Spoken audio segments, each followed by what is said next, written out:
I'llBeHonest.com. I grew up in an Irish Catholic family, very nominal. I mean, I probably went to,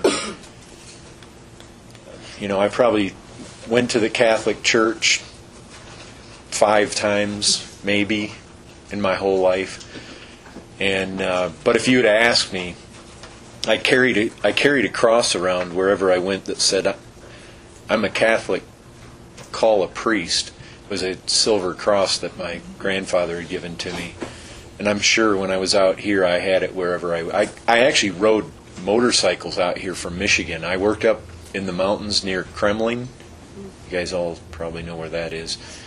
I planted trees up there in areas that had been forested. And part of the time, actually, when we were done, Buddy and I, when we were done working up there, we came and we stayed here in Denver for a while. But, I guess I bring that up. That was in 1986. That was pretty typical. I turned 21 that year. That was pretty typical of my life. I mean, basically the way I tell people, I lived the beer commercial kind of life. I mean, basically I lived to have fun. I lived for pleasure, and so I went down every road and every avenue, every path that basically led to that.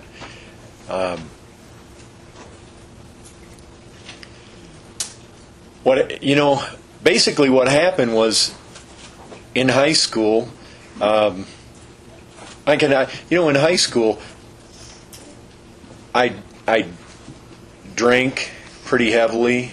Drugs were pretty regular, and I basically told myself, you know what? When I get into college, I'm going to quit this. And then I got into college, and it only got worse. And then I told myself, you know what? When I get out of college, then I'm going to quit this. I went to college. I got a mechanical engineering degree, and the thing was, once I got out, it all of a sudden hit me. I'm never going to stop, and I was only getting worse and worse. And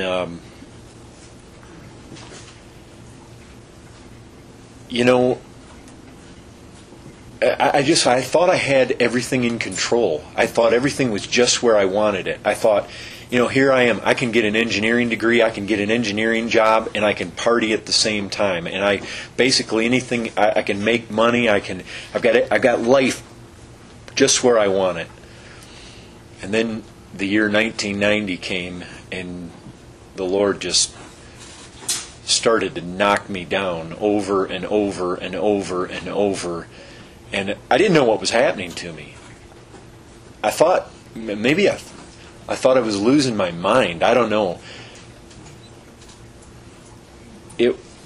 What happened was, I remember being at work and playing softball. I mean, just one of the things that happened in a myriad of other things that happened. I was playing softball. I had a collision at second base. My leg was bent backwards. My knee hyperextended, and I'm limping around at work. I'd been doing so much crystal meth and coke that literally I'd come to work as an engineer. I would sit in the stalls in the bathroom with my head against the wall because it hurt so bad from being hungover from these drugs. Typically it was later in the week before I could even start to perform my job. It just happened at that time that our company had been bought out by a Japanese company, and Japanese engineers were over there. And I was paired up with one of these guys who was kind of a senior engineer. And he liked to drink, and he liked to golf, which I did too. So he and I became pretty good friends. And I think he kind of covered for me. And so I was able to have that kind of poor performance and not really get discovered. But then during this time, I'm limping around. I have a bad leg now. I got hauled into my boss's office, the chief engineer, and he wanted to see my work, and he wanted to bring in the various projects that I'd been working on, and it was terrible. It was only the Lord that I didn't lose my job. And it was eventually that job that was going to take me to San Antonio. It was the Lord that made it. Even getting the job there when I first interviewed for that place, I had been smoking dope, and I had been snorting coke, and I went in for an interview, and they wanted me to go to a physical and be drug tested the next day. I went to the interview on a Thursday. The next day was Friday, and when he asked me to go take the drug test, I don't know why I wasn't thinking that would happen. I was just stupid. But I said to him, "Oh, could I go do that on Monday?" Because I wanted to try to purge my system before I knew if I went in the next day I was dust. And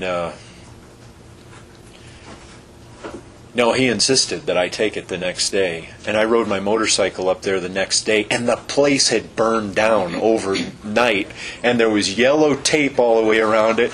And so I went home. I mean, even there, the Lord got me into that position, preserved me in that position despite me and all my sin, because eventually, after the Lord saved me, and I really began then to excel as an engineer, the firm I worked for, we got the Alamo Dome project down in San Antonio, which led me down there and to meet Sam's good friend, John Seitzma. You've had him here before? So I met John actually later on. But here I got called into my boss's office, and I got reprimanded for nigh unto the whole day. I'm about losing my job. My mom and my dad were both diagnosed with cancer in the same week. I have this collision playing soft. It's like my life is falling apart. Before, where I felt like I always had everything perfectly in control, and if I wanted it, it happened. Now it's like everything's falling apart. Well, when I limp out to the break room out in the plant, and I walk in, and there's two guys sitting there, and one of them has a book, and he hides it under the table. And my life is so messed up. I didn't care. I went over and I started putting some coins in the machine, and he says, he starts asking me about religion. I said, "I'm Catholic." He said, "Did you ever think that the Pope is the Antichrist?" I said, "Whatever. I just don't care." So then he actually brought me some tracts on the Inquisition, and I read them. And then he came to my desk and he said, "Did you read those tracts I gave you?" I said, "Yeah, I did." So then he drops a book on my desk, The Gospel According to Jesus. Anybody know that book by John MacArthur? Gospel According to Jesus. So here I am. I'm going home from work each night. I'm stopping by the beer store. I'm picking up 2 40-ouncers. I'm going to my apartment, and with a beer in one hand and that book in the other hand, I'm trying to drink myself into oblivion, but I could not put that book down. And as I kept, literally one night as I'm reading that book, it was like a freight train of conviction rolled over me. The Spirit of God did.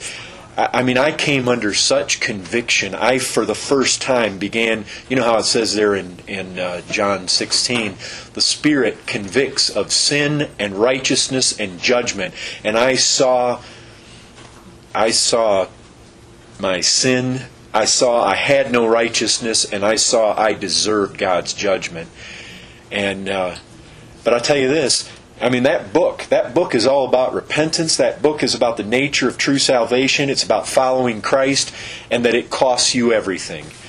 And there was that text, what will it profit a man if he gains the whole world and loses his soul? I came under conviction, and somebody might have thought, well, I'd be saved right away, but it didn't happen that way. I had about 30 friends, and we were tight. We did everything together. We partied together, we played sports together, we hunted together, we gambled together. I was tight with these guys, and and basically my reputation was as a crazy man. Crazy on a motorcycle, just crazy in life.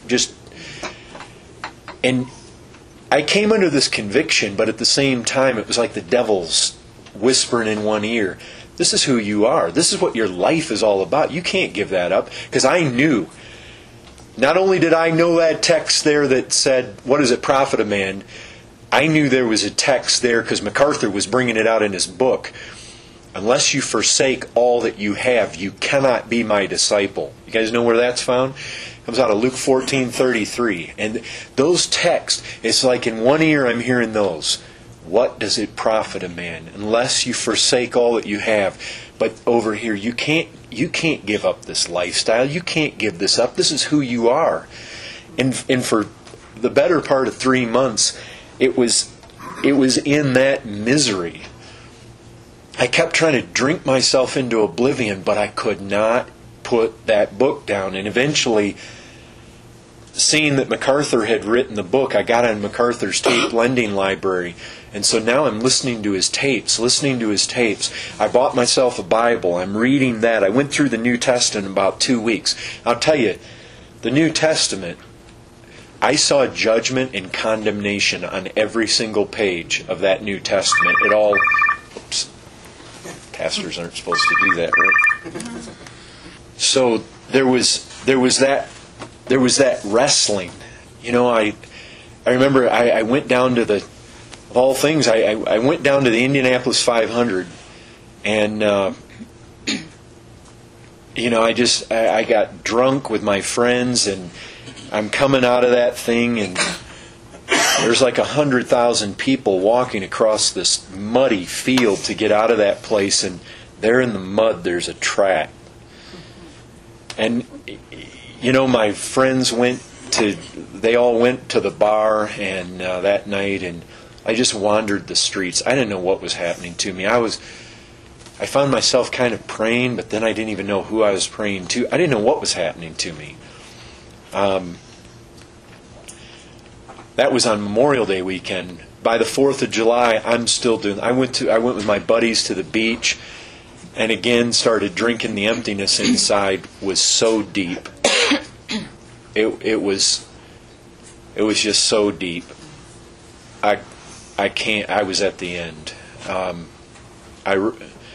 drove home about 3 in. My friends all stayed there. 40 miles back to Kalamazoo to my apartment, and I went in and I went over and I turned on the stereo. A MacArthur message on Isaiah 6 on the holiness of God was playing, and I just went and I fell on the floor, and somewhere in the middle of that night I woke up and I was just trembling from head to foot, and I don't know if it was even audible or whether it was just something I said inside, but basically 3 words, and I was at the end, and it was just, Lord, help me. And if you guys sing And Can It Be, do you sing that? Wesley song? You don't know what We just got over 1,000 times. And can it be? Anyways, there's a stanza in there that says that the chains fell off, the dungeon filled with light. I mean, I don't know if I physically saw light or if it was just inside, but I mean, when I cried to the Lord, right then, something happened to me. I mean, I was born again. That's what happened. Suddenly, now, I mean, as the days went forth from there, my hunger for the Word of God was insatiable. I used to speed everywhere. I had a turbocharged car. I had a GSX-R 750 motorcycle. Everything had radar detectors on them, and I drove fast, and I ran from police. Now I'm under conviction. And this is back when the speed limit was still 55. This is killing me. I mean, I had a reputation. When I went to work, nobody passed me. And now everybody's passing me. But I knew this is what the Lord wanted. And I mean, I was suddenly being overwhelmed by joy. And I wasn't raised under good teaching. I didn't have anybody mentoring me. It was this book. It was MacArthur's messages. And I knew something had happened to me, but I wasn't totally sure what had happened. I knew Christ did it, and I knew I was experiencing joy unspeakable. I mean, I remember coming out of the bathroom in the morning and just falling on my face and being so overwhelmed by joy. And I had this high school buddy. I remember it was about 6 months later. It was around Christmas time. See, I was still drinking. I was still going to the bars with my buddies, but now I'm evangelizing. And there I am. It's Christmas time, and my buddy's home from school. He was at that time getting his master's degree in theology. He later went on to get his doctorate. He's now a Jesuit priest at Notre Dame. Or he may be in Italy now, but he was there at a time. But here he is. Here's this guy I went to high school with. He's this master's theology student up there at Calvin College or Hope College, somewhere there in Michigan.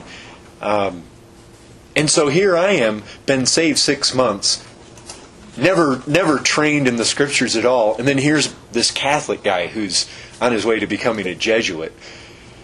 And I'm telling him things about what's happening. He's just getting irate because he's the theologian. Who am I? In fact, he said that to me. Conway, who are you to tell me anything? He said, you can't even tell me what Christ's first miracle was. Oh, I hung my head. I said, you're right, Dave, I can't. I went home that night and I found out what Christ's first miracle was. I said, David, all I can tell you is you know how I was, and I am totally different now. I didn't know what had happened, but I knew Christ had did it. And it just sent him into a rage. It was like, how do you even answer that, even though you're a theologian? And it wasn't till one day, everybody there where I worked, they always knew me as a crazy guy. Well, as I was coming out of the drafting department one day, I heard one of the guys whisper across the aisle, hey, what happened to him? And as I'm going out of the drafting department back into the engineering department, I'm just at the door, I hear the other guy say, I'll tell you what happened to him. God saved him. And it stopped me in my tracks, and I thought, whoa, that's what happened to me. That night, and it just hit me.